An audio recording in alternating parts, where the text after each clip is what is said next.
Griswold. It's my honor and delight to serve as superintendent for the Assemblies of God in Illinois, and it's a great joy to welcome you to this gathering of church leaders. I'm happy to partner with a friend and a colleague, Gary Blanchard, our assistant superintendent, and we have a special guest who's joined us today. Thank you for joining us for this very special program. We are going to focus on this topic of One Church, 4 Generations. The author of this book is Gary McIntosh, and Dr. McIntosh is going to join us in this program. He is a nationally known author, speaker, consultant, and professor of Christian theology and ministry at Biola University in California. We are delighted to introduce him to you this night. And thank you for giving the gift of time not only to this moment, but for all that you do in the Lord's church. It's day after day, it's week after week. It's lots of little things that add up so big, and I know that your heart is that you want the Lord's church to be at its very best. So this moment is not just an event. It's a starter button. It's a take-home tool. It's a workbook. It's a journey that gets started, and I know that if you will take these thoughts and this material home and work at it diligently, God, by His Holy Spirit, will really help you and help your church. He will be honored and blessed, and you will be encouraged. Thank you. Gary, it's a delight to welcome you to our family, to the Illinois District, and by way of this medium, we are engaging church leaders and council members and elders and deacons all across the state of Illinois. So thanks for giving us time. Well, thanks for inviting me. It's great to be here. And we are just going to have a little conversation for a while about one of the most interesting and powerful forces at work in a church today, and that is the multi-generations that exist across our churches, our society, and what that ends up imprinting us. So, Gary, I know that you've done a lot of research on that, and we're just going to kind of pick your brain for a while, if that's all right. And that sounds good. That sounds good. I'm looking forward to it. I'm going to learn from you as much as you're going to learn from me. Well, you know, I think one of the things that maybe is important for us to kind of put on the table is that the experiences we have inside the church are not unique to the church. The generational divide, the generational transfer exists at almost every level of society. You comment on that just a little bit? That is true. You know, as we all know, I think the business community is facing some of the generational change too, as the younger generation, the millennials, come into the business field. They're challenging some of the work ethics, and you know, they have different expectations of what's required of them, what's expected of them, and the baby boomers, who are mainly in charge of the business community right now, are kind of struggling with what to do with them. I'm in education, and we're facing the same thing. I'm finding that students in particular are expecting me not to lecture as much and to involve them more in their own learning. We call it student learning. They want us to collaborate with them. They kind of want to set their own contract, so to speak, as to what they learn, how they learn, what they read.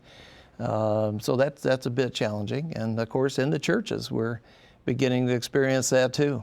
Well, that's where you focused a bit of study in particular inside the church, which is so important to our world. Absolutely, absolutely. Today we're finding most churches have at least 4 generations, maybe 5 generations that exist in the church. And this is really quite a change. If you go back 100 years ago to the early 1900s, the expectancy for life in those days was about 50 years. And there were people who lived into their 90s and a few into their hundreds. But by and large, most churches had maybe 3 generations at the most existing in the church. The pace of change was much slower, and so the differences between the generations was not as great, or at least it wasn't felt the way it is today. But with healthcare and advances in medicine, things of that nature, now we have sometimes 4 and 5 generations in a church. And of course, the differences in the generations are quite different because of the pace of change. You know, from myself to my children, you know, the differences in our ability to understand and use technology is just unbelievable. And so that creates differences in the church that we really feel significantly. I don't mind telling you, Gary, I remember how old I thought my mother was when she turned 40. That was quite revelational to me, and I thought she was quite well up there at, Oh, at that's age right. 40, Yeah. but I've changed my mind Now since it looks then. pretty young, Yeah, doesn't it? does. Yeah.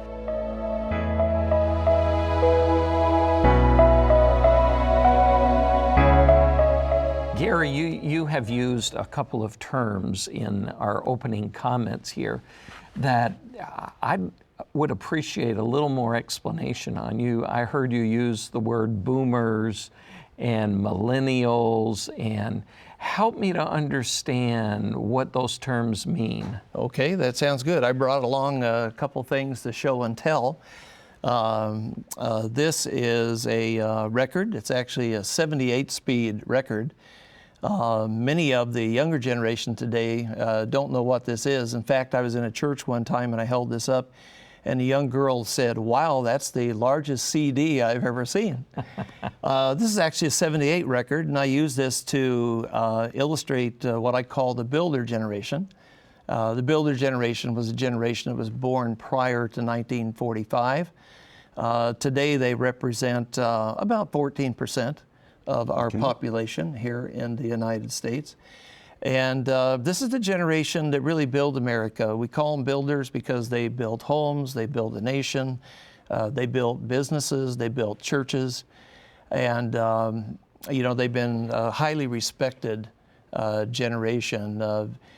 They're the generation that was highly dependable, whether it was work, whether it was churches. If they grew up in a denomination, they stayed in that denomination their entire lives. Today, they're slipping out of the leadership of our churches and our denominations, but they're still there, and still people we need to respect and to appreciate, what they've done for us in our churches. The next generation is the boomer generation, and I represent that with this record. This is a 45 record, and anybody who grew up in the 1950s in particular will recognize these because this is what they listened to with the popular music. Boomers are the generation that was born between 1946 and 1964, and they were called boomers because they were the largest generation that we had ever seen in the United States at that time. Approximately 4 million babies were born following World War II when the boys came home, which was not unusual because usually following a war there is a baby boom. What was different was that the baby boom kept going up until 1964. And so at about 78 million, maybe 79 million people in the United States today, about a fourth of our population are baby boomers. Now this is the generation that began to rebel against churches, against corporations, against the United States government, against colleges, universities in the 1960s. Many of them left the church, but then many of them came back as we began to use new forms of music and new forms of communication, began to really the seeker church movement that we're all so familiar with today really was targeted to this particular generation.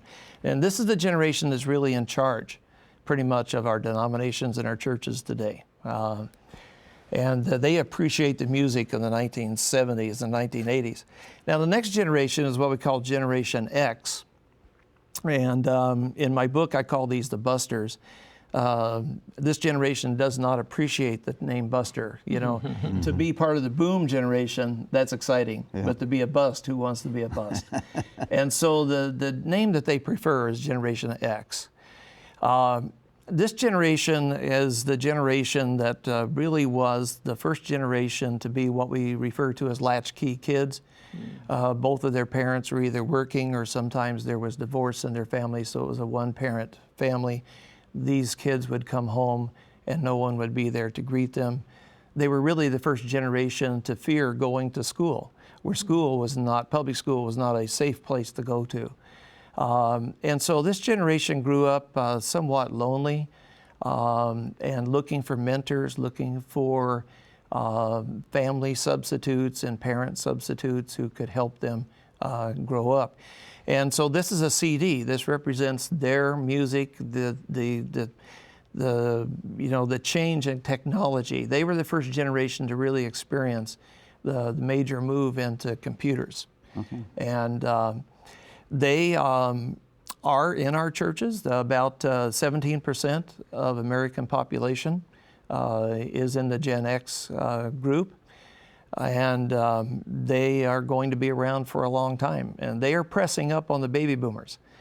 So many of this generation would be like our older youth pastors who are going to be making the move to be senior pastors or solo pastors of churches.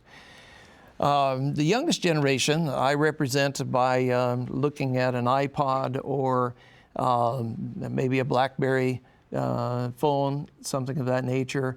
This really is a generation that's referred to as Gen Y, which obviously is just a play off of Gen X. They're also referred to sometimes as the net generation because it's the first generation to really grow up and be 100% influenced by technology. An interesting thing that I've discovered is that this generation is teaching parents how to use this kind of equipment. Historically, parents have always taught children how to use technology. When the telephone was developed, the parents taught the children how to use the telephone. When the TV was started, parents taught children how to use TV. When electric typewriters came in, it was the adults teaching the children how to use typewriters. But nowadays, it is the younger generation teaching their parents how to use these types of devices. And they are literally attached to technology, whether it's phones, whether it's text messaging, certainly social networking on the internet, a big part of their lives. And this generation represents about 18% of the people in the United States. Depending on how you bracket the generation, this would be the generation that was born between about 1977 and maybe about 1997 or 2000. So this generation would be people roughly 33 years old and younger today. And then, of course, there's another generation, and that's the children in our churches. And we haven't quite settled on a particular name for them yet. And some people are calling them Generation Z, so we're just doing X, Y, Z. But I think we'll have to wait a few years to see how that generation develops. Well, if you're looking for true confessions, Gary, I've seen all of those products. So, wow, that's... We've lived through a lot, haven't we? And That's scary, right. isn't it? Right. But it really is a descriptive of the wide-ranging generations.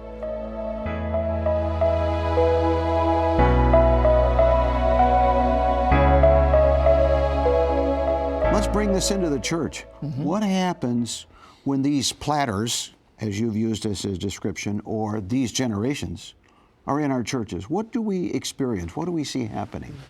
We experience stress and frustration, and I think sometimes perhaps a little hurt and pain because, from the parents' side, we hope for our children to follow Christ, and we hope for our children not only to follow Christ, but to follow in our churches. And sometimes we begin to have to face the fact that our children don't like the music that we like, or they don't process information the same way we do, or they have different expectations for leadership, different expectations for programs in the church. And of course, this has always been true. There's always been differences between parents and their children. But in the past, historically, the changes were so minute and developed so slowly that they didn't create the tensions. Particularly following World War II, the pace of change has been just rapidly accelerating. And so, for instance, between these two generations here, the builders and the boomers, there was what we used to call a generation gap. And in the 1960s, there was a lot of stress and strain between these two generations. Now what we have is we have more of the stress and strain between the boomers and the Gen Xers and the Gen Y generation. It's not so much, though, a generation gap today as it is more of a technology gap and in some ways maybe an expectation gap. Yes. Boomers had a difficult time sometimes communicating with their parents. There was arguments, there was fights, there was stress. I don't see that between boomers and their children. I see boomers and their children and even their grandchildren getting along a lot better. But there still is stress somewhat over music, although that's not as big of an issue today either, because boomers were the generation that really brought contemporary music into the church. And the Gen Xers, the Gen Yers, they're still using contemporary music. It's a different form of contemporary music, but it's still faster, louder, and the boomers tend to accept that to a great extent. But there certainly is different expectations of what should go on in terms of ministry and programs. For instance, with boomers, when we think of quality in a church, well, let's just go back. With builders, when we use the word quality, builders would define quality as just being dependable, showing up. If you said, I'll be there for a work day, you were there for the work day. But with the boomer generation, when they said quality, they wanted perfection. They wanted no mistakes in the worship service, no crackling in the microphones, no situation where the wrong PowerPoint slide pops up, that sort of thing. They wanted everybody to walk up on the stage in the right place, in the right order, and to exit in the right place, in the right order. Otherwise, they wanted things to be slick. They wanted things to be perfect. Now, the next generation is down, both the Gen Xers and the Gen Yers. The way they define quality is that the people up front are authentic. They are real. And so they look at a boomer church, for instance, that has this perfectly orchestrated, rehearsed, produced worship service, and the younger generations say, that's not honest. That's not authentic. That's not even real, because life is not that way. So a perfectly produced worship service says to a boomer, this is high quality. But to the generations underneath them, they feel it is phony. So success to one generation is not necessarily defined success to another. Absolutely, absolutely. Now we translate that in a lot of different ways in our churches, including leadership, programs, the way we do business. Oh, absolutely, absolutely. I think values also come into it as well. As you mentioned, to the builder, the value was showing up. Right. It just meant that you were going to be there and you were going to be committed to the project. Whereas, from what I understand, I think a value for the Gen Y is a balance of life. And so if something else happens to come up that will require my time, maybe I need to do that instead of doing this other thing. Absolutely. And now we begin to see a conflict. Sure, sure. There's a huge difference between the builder generation and the younger generations, because the builders' commitment to Christ meant really commitment to church. Being there on Sunday morning, being there Sunday night, Wednesday night, showing up for the work day, being there for the women's meeting, the men's meeting. For the younger generation, commitment to Christ means more engaged in my community, dealing with some of the social issues that are